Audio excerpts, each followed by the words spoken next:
اس کے بعد رہتا ہے ایڈرینل کورٹیکل ہارمون، یہ جو بلو باکس میں adrenal cortical hormones are steroid derived from cholesterol. اب یہ ایڈرینل کورٹیکل ہارمون سنتھیسائز کیسے ہوتے ہیں؟ یہ سارے جو ہیں کولیسٹرول سے سنتھیسائز ہوتے ہیں۔ تو کولیسٹرول آتا کہاں سے؟ کولیسٹرول جو ہے ایل ڈی ایل ہمارے پلازما میں پریزنٹ ہوتا ہے۔ اس میں سب سے زیادہ جو ہے لائپو پروٹین میں سے سب سے زیادہ جو ہے کولیسٹرول کی کنسنٹریشن ایل ڈی ایل میں زیادہ ہوتی ہے، یہ ہم نے بایو کیمسٹری میں بھی پڑھا۔ اس کے علاوہ ایل ڈی ایل جب اپنے کولیسٹرول اس میں سے کیسے آئے گا؟ ایل ڈی ایل سب سے پہلے پلازما سے جو ہے آئے گا انٹرسٹیشیل فلوئڈ میں، انٹرسٹیشیل فلوئڈ میں جو ہے انٹرسٹیشیل فلوئڈ سے جا کر جائے گا plasma and attach to specific receptor coated adrenal cortical cell کی کوٹیڈ پٹس ہوتی ہیں، ان کے میمبرین پر جا کے اٹیچ ہوگا اندر سے، یہ جو ہے انڈوسائٹوسس اور گلائزوزومز میں جائے گا اور بعد میں یہاں سے کولیسٹرول ریلیز ہو جائے گا۔ کولیسٹرول کے جو ہے آگے مختلف اسٹیپس ہیں، اسٹیپ سے گزرتا ہے اور یہ جو ہے ہارمون بناتا ہے۔ یہ سارا جو ہے یہ یاد کرنا ہے، فگر 78.2 اسے سارے اسٹیپس یاد کرنے ہیں، اسٹیپس پروڈکٹس اور انزائم کے نیم۔ اس کے بعد جو ہے انہوں نے لکھا ہے کہ جو فیکٹر جو ہیں اس پہ افیکٹ کرتے ہیں، جیسے کہ سی ٹی ایچ کو کیا کرتا ہے کہ جو ہے ایل ڈی ایل کے جو ایڈرینل کورٹیکل سیل ریسیپٹرس ہوتے ہیں ان کو انکریز کر دیتا ہے، یا پھر کولیسٹرول کی لبریشن کے انزائم کو انکریز کر دیتا ہے۔ اس کے بعد آتا ہے کولیسٹرول جو ہے پریگنیلولون میں کنورٹ ہوتا ہے ڈیسمولیز سے۔ تو یہ والا جو اسٹیپ ہے یہ ریٹ لمٹنگ اسٹیپ ہے، اسی پہ آ کے جو ہے اس کے اے سی ٹی ایس جو ہے ایکٹ کرتا ہے، اور اگر اس نے اس کی ایکٹیویٹی بڑھانی ہو یا کم کرنی ہو تو اس اسٹیپ پہ آ کے ایکٹ کرتا ہے۔ اس کے بعد رہتے ہیں synthetic path way. Synthetic path میں جو ہے یہ لکھا ہے اس میں سنتھیسس ہوتی ہے مائٹوکونڈریا اینڈوپلازمک ریٹیکولم میں، اور اس میں یہ سارے اسٹیپس آ جاتے ہیں جو فگر 78.2 میں لکھے ہیں۔ اس کے بعد ہم نے یاد کرنا ہے مرینالوکورٹیکائڈز اور گلوکوکورٹیکائڈز کے نیم یاد کرنے ہیں۔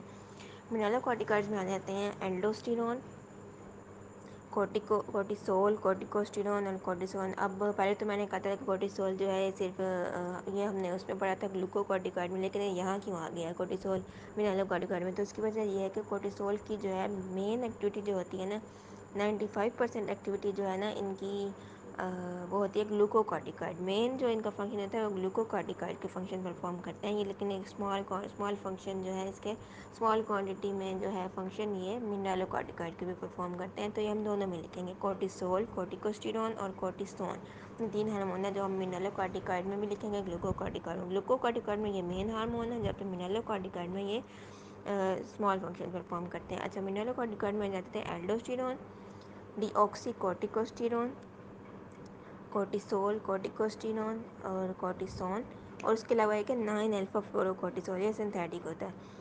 اور اس کے علاوہ جو سب سے زیادہ امپورٹنٹ ہے ایلڈوسٹیرون ہے، 90% ایکٹیویٹی یہ کرتا ہے۔ اس کے بعد ڈی آکسی کورٹیکوسٹیرون ہے، 1/30 ایکٹیویٹی پرفارم کرتا ہے۔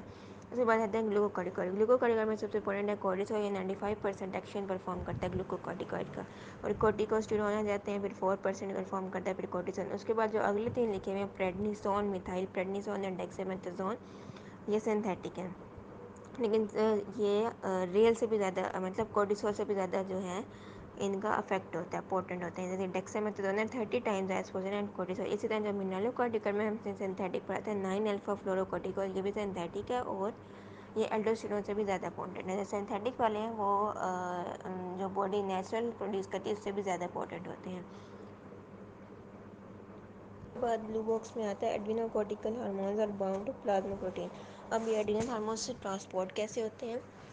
تو جو کورٹیسول ہے وہ بائنڈ کرتا ہے پلازما پروٹین میں، 90 to 95% وہ بائنڈ کر جاتا ہے گلوبولن کے ساتھ۔ کون سا گلوبولن؟ کورٹیسول بائنڈنگ گلوبولن، اور کچھ اماؤنٹ البومن کے ساتھ۔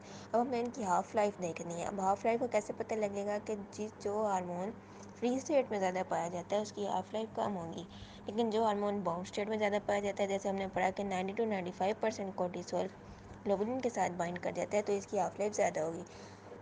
تو کورٹیسول کی ہاف لائف ہے 60 to 90 minutes, 60 to 90 minutes for cortisol and 20 minutes for aldosterone. Aldosterone کی کم کیا ہے کیونکہ وہ 60% ایلڈوسٹیرون کمبائن کرتا ہے پلازما پروٹین کے ساتھ، باقی جو ہے وہ فری فارم میں ہوتا ہے۔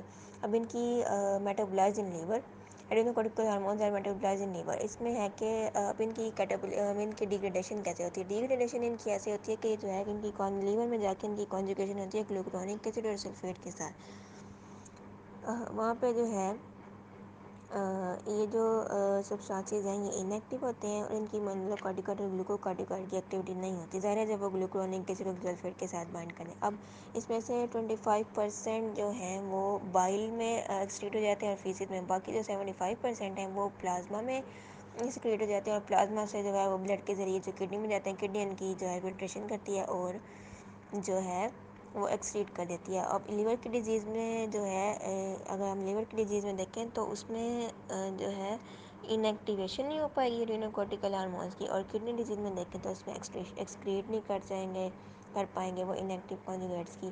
اس کے بعد کنسنٹریشن بتائی ہوئی ہے، جو الڈوسٹیرون کی بلڈ میں کنسنٹریشن وہ 6 نینو گرام ہے، اور جو کورٹیسول کی کنسنٹریشن ہے وہ 12 مائکرو گرام ہے، 6 Nano gram and 12 micro gram.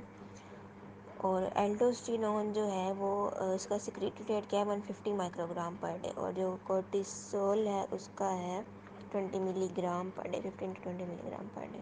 Cortisol جو ہے دن میں زیادہ سیکریٹ ہوتا ہے اور رات کے ٹائم یہ کم ہو جاتا ہے ایوننگ میں۔